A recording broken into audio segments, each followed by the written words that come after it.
Welcome into the Cowboys Report. We have 14 of the 16 names the Cowboys will be adding to their 2023 practice squad. We'll break them all down here, but first, a lot of new subscribers on the channel. Happy to have you guys here. But the vast majority of you, barely 19%, are part of the Noti gang at Chat Sports. People who get a notification of a new video sent right to your phone. Click the bell icon where you first subscribed. Change it from personalized to all. That way you don't miss any video and you can help me feed my family as well. Let's break down the practice squad here. We'll go player by player, take our time through it. Earl Bostick, the first name. This one not very surprising. He got a pretty hefty signing bonus, relatively speaking, from the Cowboys organization. A clear sign they always wanted to bring him back to the practice squad.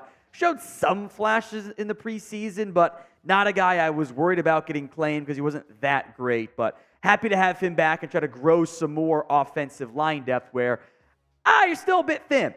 Cornerback Josh Butler is next up here. Oh, by the way, we will mention some other roster moves. 2 guys going to IR, 2 guys being re-signed at the end of today's video, and the losses you had. Isaiah Land. Josh Butler is a player the Cowboys liked. I thought showed some real grit in the final preseason game. Kind of battled his way through things pretty hard, up and down. Give him some light workload coming from the USFL. Sure, happy with him on the practice squad. Glad to see Malik Davis is back as the Cowboys kept Hunter Lipke. They cut Malik Davis as expected. Could have the chance to get some game day call-ups potentially, or if Rico Dowdle's unfortunate injury issues rear their head, then they'd be able to call up Davis or make him a full practice or a full roster player there. So expected on Malik Davis. Glad he did not go elsewhere. Tight end Princeton Fant also on the Cowboys practice squad, another UDFA. The vast majority of the Cowboys players this year coming from their own organization. One guy we know we'll get to outside the team. Fant, a developmental piece at tight end. Does he materialize anything great? Who knows, but you wanted more depth. You were only carrying 3 guys plus the other practice squad guy we'll get to here in a little bit. Another expected name, C.J. Goodwin.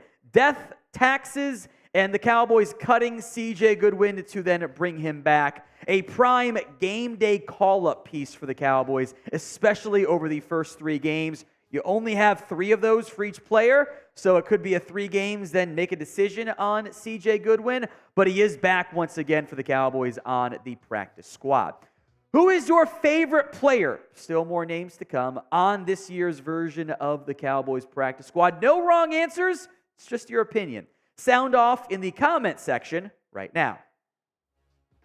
Interior offensive lineman Brock Hoffman is back. He did beat out Matt Farniok, by the way, for the next interior offensive lineman. Funny how Dallas's draft pick / UDFA, Awesome Richards and TJ Bass, I thought both got better each game in the preseason. Beat out the established veterans. Hoffman on the practice squad last year, returns this season. Cowboys have no backup center on the active roster. Hoffman could get some game day call-ups. The same is true with Malik Jefferson, who has a chance to get some promotions throughout the season because of the Cowboys' lack of depth at linebacker. A vested veteran, by the way.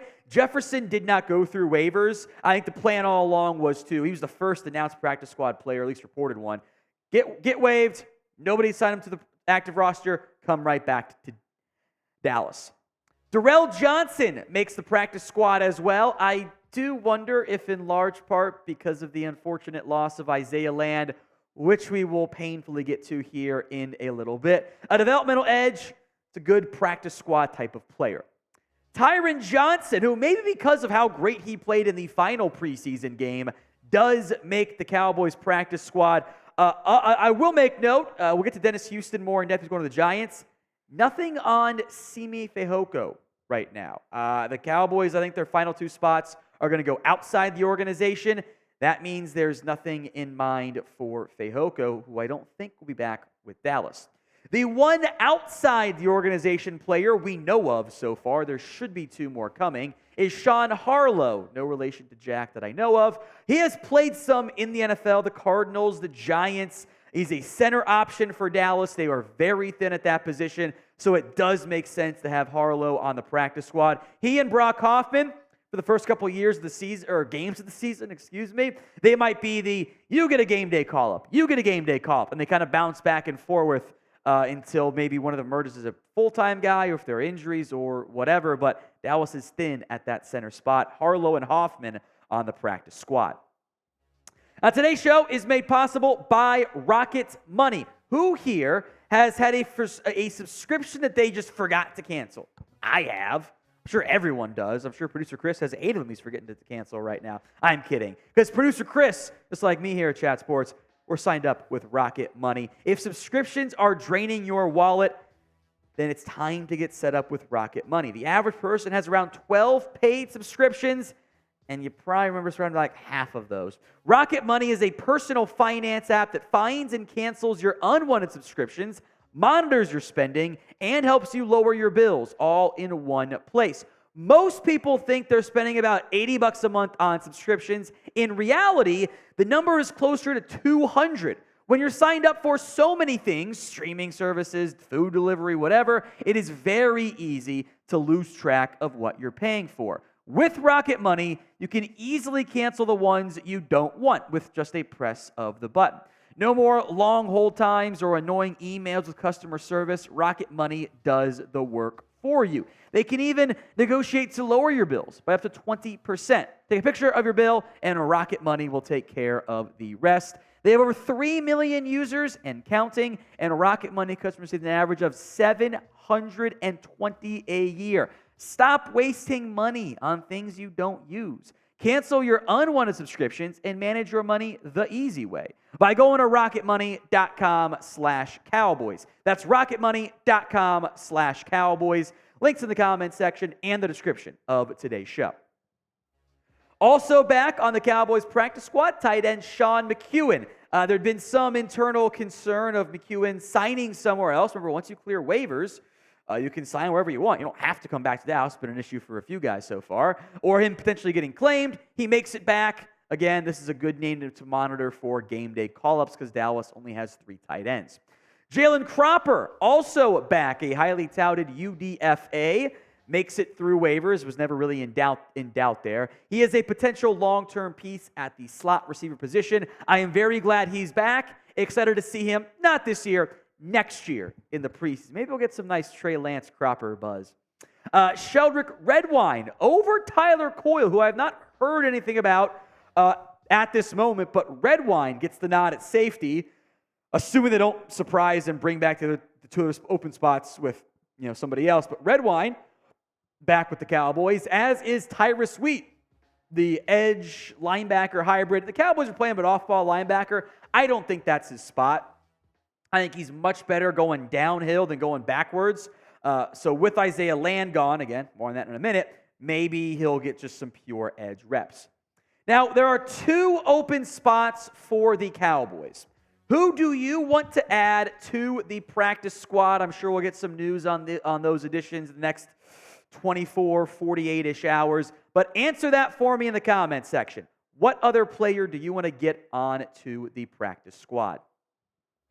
Unfortunately, Isaiah Land did not make it. You'll get about 98% of the players from waivers down to the practice squad. So every other year, maybe you lose one every 3rd year. And that's what's happened here. Isaiah Land claimed off of waivers by the Colts. They had a priority waiver claim. They nabbed him. I am disappointed. I was very impressed by Land in the preseason. I probably wouldn't have put him to waivers. Honestly, I would have put Hunter Lipke through waivers first. I think he would have made it. In the end, doesn't matter. Lipke's here, Land's not. Probably would have put Jordan Lewis on PUP for the first 4 weeks and not risk losing Land. I thought he was too good to potentially have that be the case. I am disappointed to lose Isaiah Land. How mad are you, knowing it is just a UDFA edge? And the last time the Cowboys really were mad about losing a player to waivers was Matt Moore, which was a mistake, by the way. That's a long time ago. How mad are you? Scale it from 1 to 10 in the comments section. Couple more notes here. Some notable players who will not be back with the Cowboys. Matt Farniok, per Dallas Morning News, is not going to return. Unclear if that is his choice, the Cowboys' choice, or some mutual agreement there, but he was a big disappointment in the preseason. He went from offensive lineman 6 to off the team altogether. Dennis Houston, who was the Cowboys' wide receiver 3 to begin the year last year, showing how unserious the Cowboys were about replacing Amari Cooper, etc., is going to the Giants, much like Sean Harlow, who passed on going to New York or going back to New York. He's coming to Dallas, the opposite there for Dennis Houston. And honestly, that's fine. I thought that Jalen Cropper, I thought that Tyron Johnson, all out, and even Fehoko, outplayed Dennis Houston this year. He would have been my receiver 8, 9 in the preseason. Painfully, #Cox out is dead. Jabril Cox is going to the Commanders, who, by the way, so badly want to be the Dallas Cowboys, continuing to sign defensive players the Cowboys have moved on from. Disappointed there. Cox wanted a fresh start as well. So he is now the Cox Commanders. That works? Cox Commanders? I think it works. All right. If you haven't already hit that sub button at youtube.com/@CowboysTV, that is the last Jabril Cox joke I'll be able to make. We'll move on to new bits in the future. Make sure you are subscribed for more free Cowboys YouTube videos. As promised, quickly here on the 4 expected roster moves. Nahshon Wright going to IR. He has a high ankle sprain. He will miss at least the first 4 games of the season. So too will Matt Waletzko. The shoulder injury for Waletzko, which he played through in the final preseason game. So it might just be some roster shenanigans. Or maybe he reactivated. Who knows? He'll miss the first 4 games.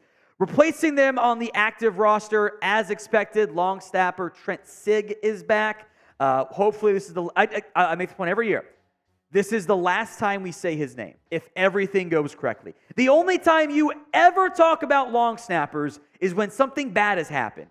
So hopefully season ends, we go, hey, Trent Sieg did his job. No mistakes. The expectation is 100%. No mistakes. Chuma Edoga, who did not play at all in the preseason, is also back for the Cowboys as kind of a tackle guard hybrid. I guess he's your next man up at right tackle if something happens to Terrence Steele, knock on wood. But Edoga back with the Cowboys. We'll see if they do any other moves along the offensive line in the next couple weeks. Because I like Richards. I like TJ Bass. I would feel much better if those guys were linemen instead of 6 and 7. They were like 7 and 8 or even 8 and 9. We'll have to wait and see, though. So roster could still be tweaked, and we'll see what else happens for your Dallas Cowboys.